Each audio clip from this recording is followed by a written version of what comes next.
Shalom, welcome to Yeshiva Pirkei Shoshanim in association with Nativ. My name is Davon Mays.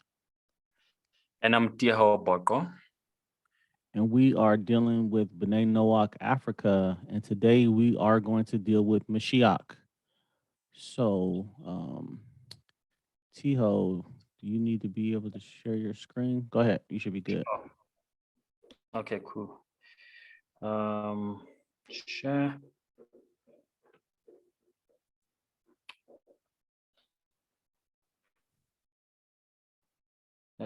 No, I don't want to open this. There we go. I see it. Okay. Okay, thank you very much. So we're going to have a very interesting lesson today on the topic of Mashiach, or as many calls Messiah. It's very interesting because, many people, I believe they've got a very twisted understanding of Mashiach, and unfortunately, you can't really blame them because of the exposure that they have been put on, especially because of Christianity being the main religion in the world, and it has sort of like twisted the Jewish understanding of Jewish perspective of Mashiach. So today we'll just have an intro on this topic, and then next week we'll then get to part 2 of it and just to get deep into it. We don't want to rush it. It's a very important topic, so it's very important that we take it nicely and slowly so we can have a good understanding of what is covered in here. And if it happens that you feel like after covering part 2, there's still a lot that is missing, remember, this is just to provoke in you an interest to go and research more on these topics. And Dave, I think we need to also sort of like recommend some books that people maybe can go and check in order to have a deep understanding on these topics. Sure. Okay, cool. So let's see what is covered in here.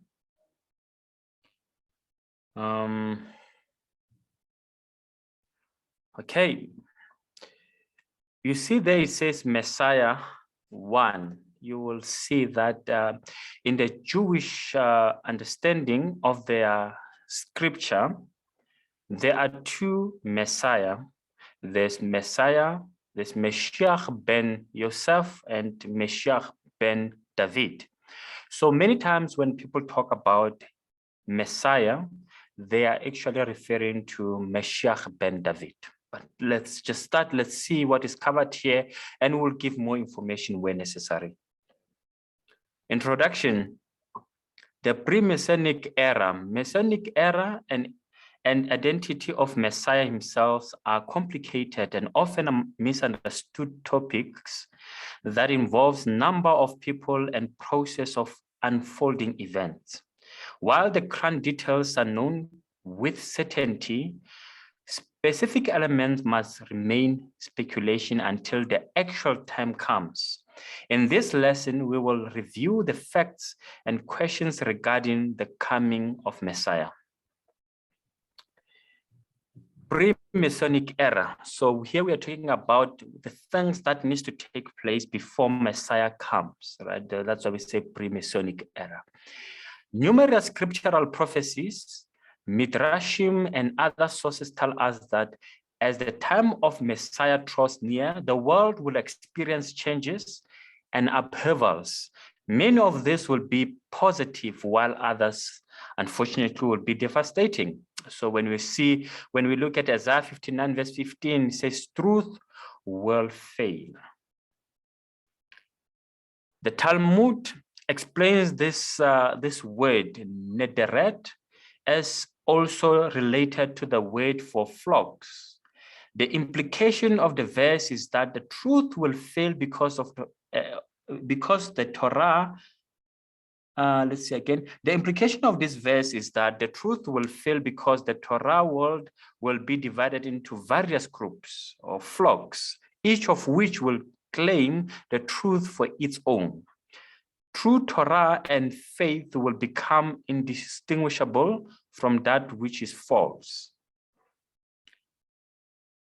So we see here that it's just going to, many groups are going to be formed, each claiming that they have got the truth, you know. So this one says, no, you don't have the truth, we have the truth. Yes, you know.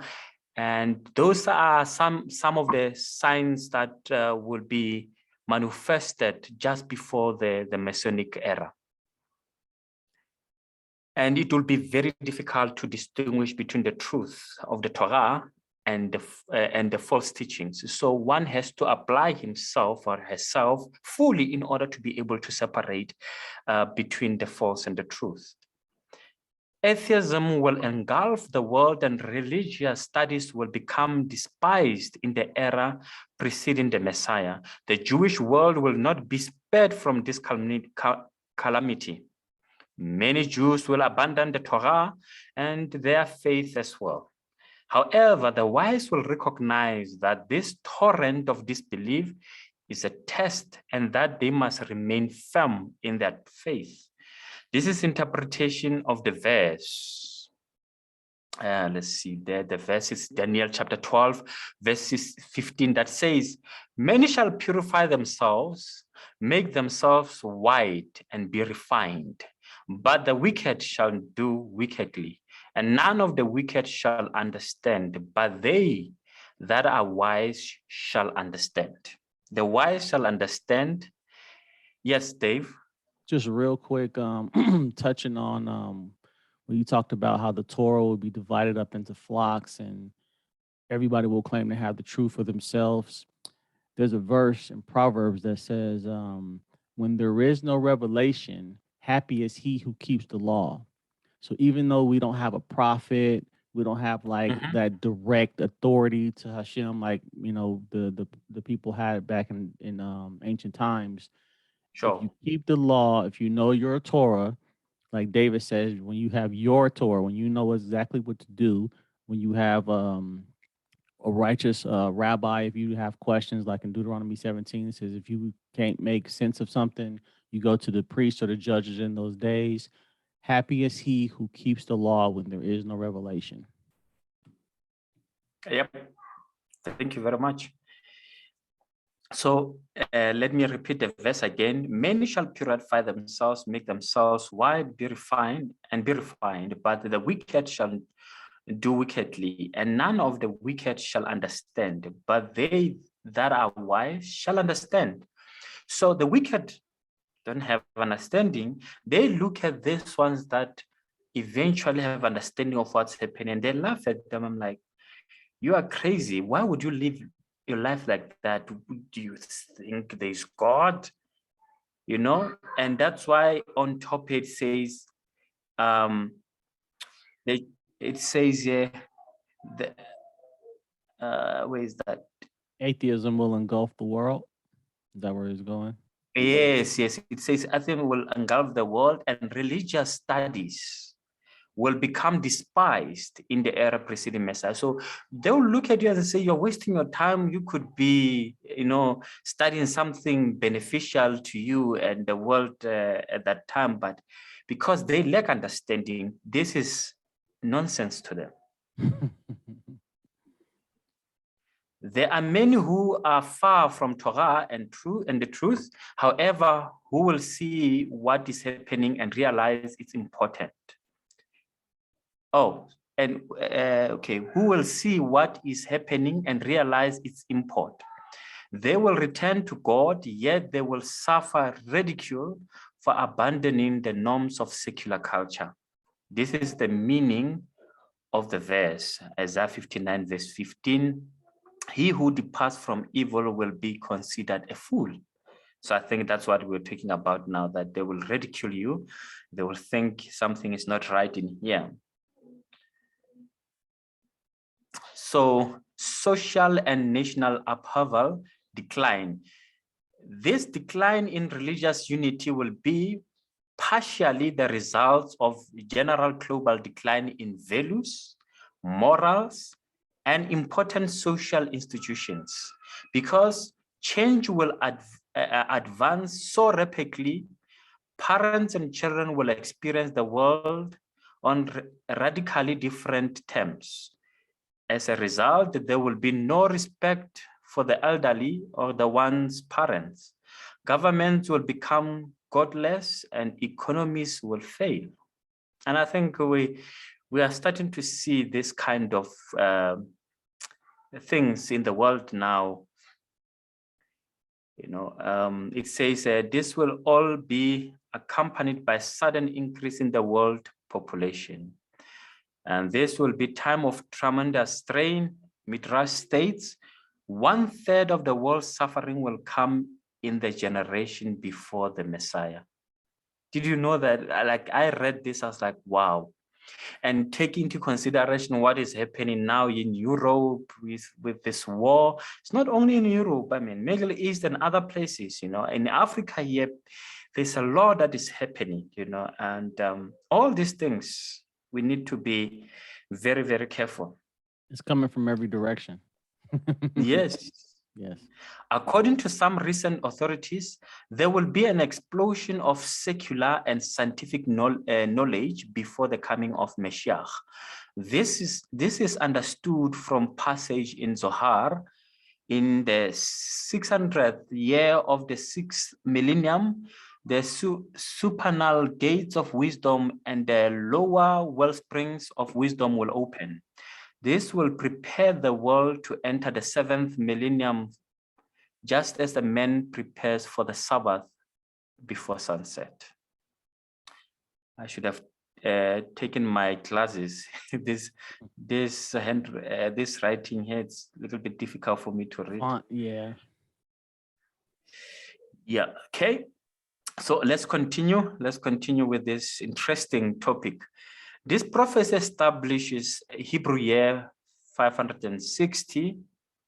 So I think 5,600. Sorry, 5,600.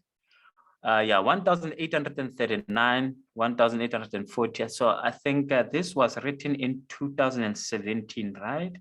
What year is it now in the Jewish calendar? So you will have to do some little bit more calculations, but I think, yeah, this was written in 2017, so we might have to add 5 more years on this.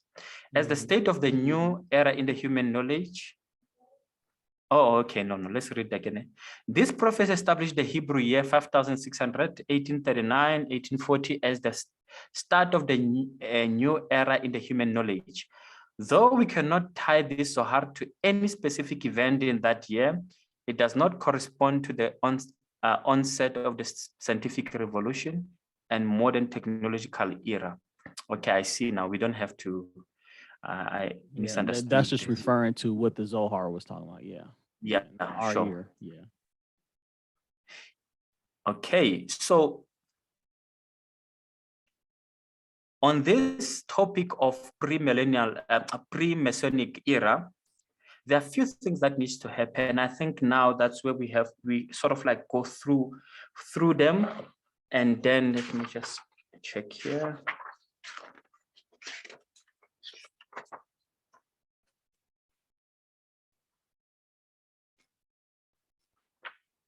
Okay, cool.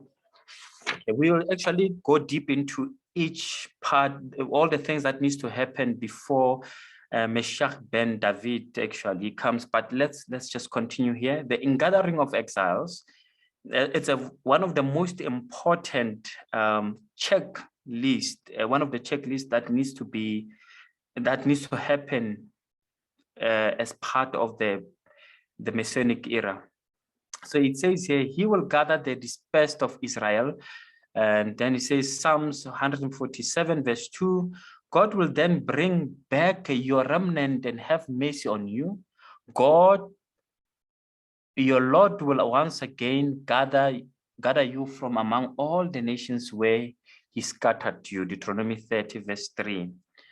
And then here it says, either after or concurrent with the pre-Masonic upheavals, there would be a return of the Jewish people to their ancestral land.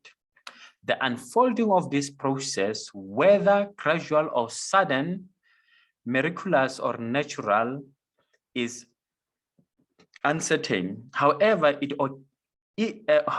occurs, it will only be completed by Messiah himself. And then let's go to Isaiah chapter 11, verse 11 to 12. It says, on that day, God will stretch forth his hand a second time to recover his people. He will send up a banner for the nations, assemble the dispersed of Israel, and gather together the scattered of Judah from the four corners of the earth. So this is a very interesting one. That, you know, as a former Christian, it's a serious problem. That's why the only way you can say is that, no, anything that JC didn't do during his time on earth, he will do it the second time. Because, I mean, how do you answer this? Because, you know, the dispersed of Israel, they were not gathered during his time, right? But let's hear what Dave has to say. Do you want to say something, Dave?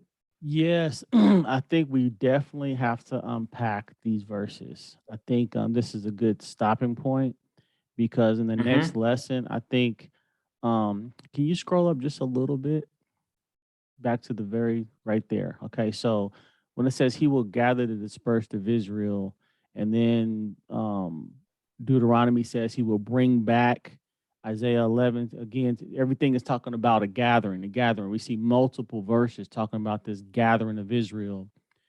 And again, myself coming out of Christianity, the failed prophecies in the New Testament, the complete opposite happened. Israel was kicked out of the land. They went into captivity. The temple was destroyed. This is completely opposite of the New Testament promises of what the Messiah is supposed to do.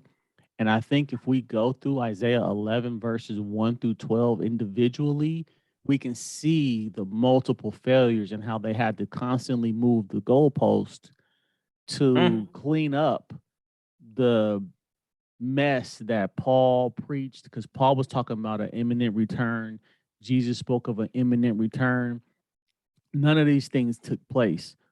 Paul even goes so far as to say in 1 Corinthians chapter 7, don't even, act like you're married if you have a wife, because they was expecting this immediate return.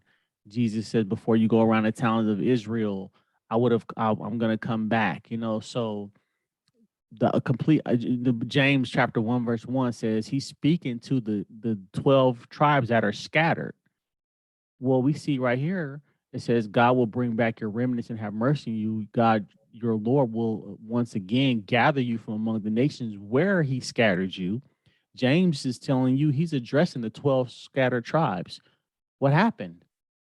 So I think this is where we need to do a comparison of how the church has to constantly spiritualize and clean up the failures in the New Testament compared with what the Tanakh actually teaches about the gathering of Israel. Because if we don't address this, then it's going to go over people's head of how serious this part of it is. Because if Israel's not back in the land, you can't build the temple, you can't establish a covenant, and the prophecies basically fall apart. We haven't even gotten into Ezekiel 37.